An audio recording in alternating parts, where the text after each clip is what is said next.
मसौढ़ी दस्तक। हमारी मौजूदगी है पटना के बांकीपुर विधानसभा क्षेत्र में और यहाँ के जनता जो आम जनता है उनसे जानने का प्रयास करते हैं। तो सबसे पहले आपको मसौढ़ी दस्तक चैनल में आपका स्वागत है सर।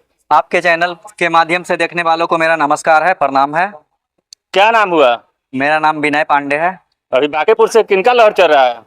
बांकीपुर विधानसभा में प्रदीप कुमार उर्फ समीर चौधरी जी का पूरा लहर चल रहा है। पूरा हल्ला है कि इस बार के चुनाव में वही जीतेंगे। पीके भारती क्या कर रहे हैं? पीके जी अभी वो खर्च तो बहुत कर रहे हैं, सुनने में आ रहा है अरबों में खर्च कर रहे हैं, लेकिन करोड़ों और अरबों में खर्च करने से और गुजरात में कारखाना और फैक्ट्री खड़ा करने से नहीं ना होगा। छठ का प्रसाद उनको दिया जाता है खाने के लिए, तो वो प्रसाद का अपमान करके प्रसाद को फेंक देते हैं। कल उनको बांकीपुर का जनता जिता देगा तो वो जनता को लात मार के फेंक देंगे। ऐसे प्रत्याशी पे कौन विश्वास करेगा? कभी आप मुख्यमंत्री के चुनाव बनने के लिए आते हैं, एक भी सीट नहीं निकाल पाते हैं।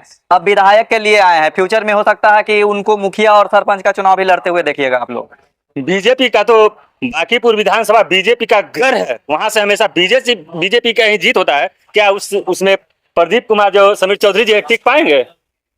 बीजेपी 30 साल से नितिन नवीन का सीट है, लेकिन नितिन नवीन अभी दूसरे जगह चले गए हैं, बीजेपी के अध्यक्ष हो गए हैं। इस बार बीजेपी का भी निकलने का कोई चांस नहीं है। अभी हाल फिलहाल में नीट हत्याकांड मामला को दबा दिया गया। ये किसका खेल था? बीजेपी का खेल था। क्यों? पूरा बीजेपी का खेल है, बीजेपी का शासन था। आखिर उसमें कौन ऐसा व्यक्ति था संलिग्न कि जिसमें उनको इस चीज को दबाना पड़ा बीजेपी के? जिसका खून का नमूना जांच होना चाहिए उसको स्वास्थ्य मंत्रालय दिया जा रहा है। अभी बीजेपी के कारण नीट हत्याकांड, छात्रा हत्याकांड वाला मामला का फाइल देखिए कि थाना के अलमारी में दबते दबते अब दीमक लगने लगा होगा। और बीजेपी वाला का एक दो कारनामा है। भरत तिवारी एनकाउंटर हुआ, उसमें भी बीजेपी के वालों का बढ़ावा था। बीजेपी वाला को तो किसी कीमत पे ये बांकीपुर का जनता सपोर्ट नहीं करेंगे, एकदम क्लियर है। आपने कहे कि स्वास्थ्य मंत्रालय दिया जाता है बिहार से, जिनका सैंपल जांच होना चाहिए था, तो जांच होता तो कहाँ होता? अब ये अगर होता या नहीं होता, बीजेपी वाला मामला ही दबा दिए ना। होता तो कहाँ जाता?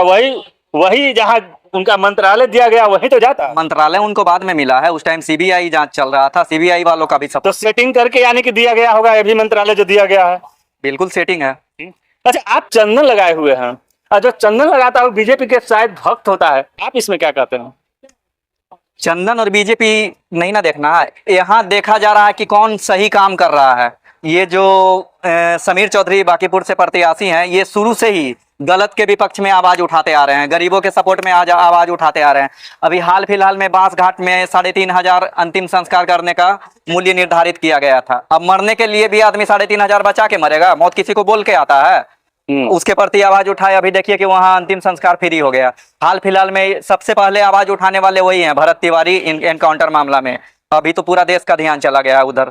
बंटी यादव हत्याकांड में सबसे पहले ये प्रदीप कुमार उर्फ समीर चौधरी जी का ही योगदान था सपोर्ट करने का।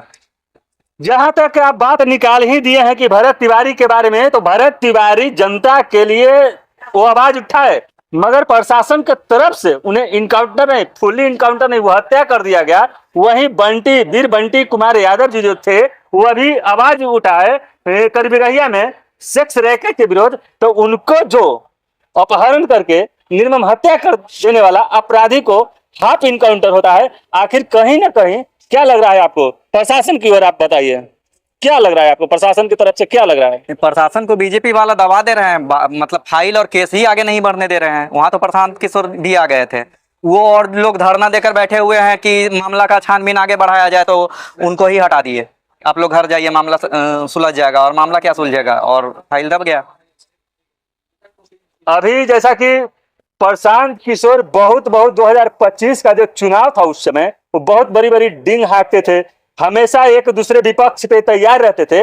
लेकिन अभी तक जो वीर बंटी यादव की जो निर्मम हत्या कर दिया गया, उसके बारे में उनका क्या लगा? जहां पे उनकी फैमिली के माता पिता परिवार जो अनशन पर बैठे थे, वो गए 1 मिनट में अनशन तोड़ाने का प्रयास किए, ऐसा लोगों का कहना है।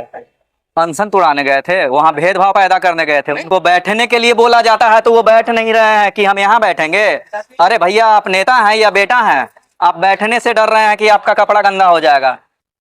कहाँ आप पैसा वाला बनते हैं और कहाँ गरीब से वोट लेने जाते हैं। यानी कि आपके समझ में जो प्रदीप कुमार उर्फ समीर चौधरी जी ही अभी बांकीपुर से लीड करने वाले हैं। एकदम, ये गरीबों के लिए नेता नहीं, गरीबों का बेटा है समीर चौधरी जी। हमेशा पहले से भी वो सोशल मीडिया के माध्यम से ये गरीबों के हित में खड़ा रहते थे, गलत को वहां दिखाते थे कहाँ गलत हो रहा है और सपोर्ट करते थे गरीबों का।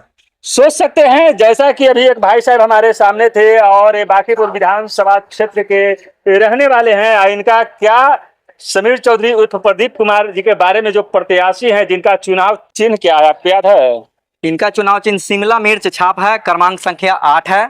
और हम तो बांकीपुर के जनता से निवेदन करेंगे कि आप लोग समीर चौधरी जी को ही क्रमांक संख्या 8 पे ही वोट दीजिए। बीजेपी को और प्रशांत किशोर को वोट देने से पहले एक बार सोच लीजिए, आखिर प्रशांत किशोर एक भी सीट क्यों नहीं निकाल पाए। केवल चुनाव में और खड़ा होने से नहीं ना होता है, इसके लिए समाज के लिए काम भी करना पड़ता है। क्या किए हैं आज तक आप? गुजरात में कारखाना खोल दिए हैं और उधर जाके फिल्मी दुनिया में घूम रहे हैं। आरजेडी से भी क्या कोई है? आरजेडी से भी हैं, आरजेडी से रेखा गुप्ता है, शायद रेखा गुप्ता है। तो रेखा गुप्ता अभी नहीं?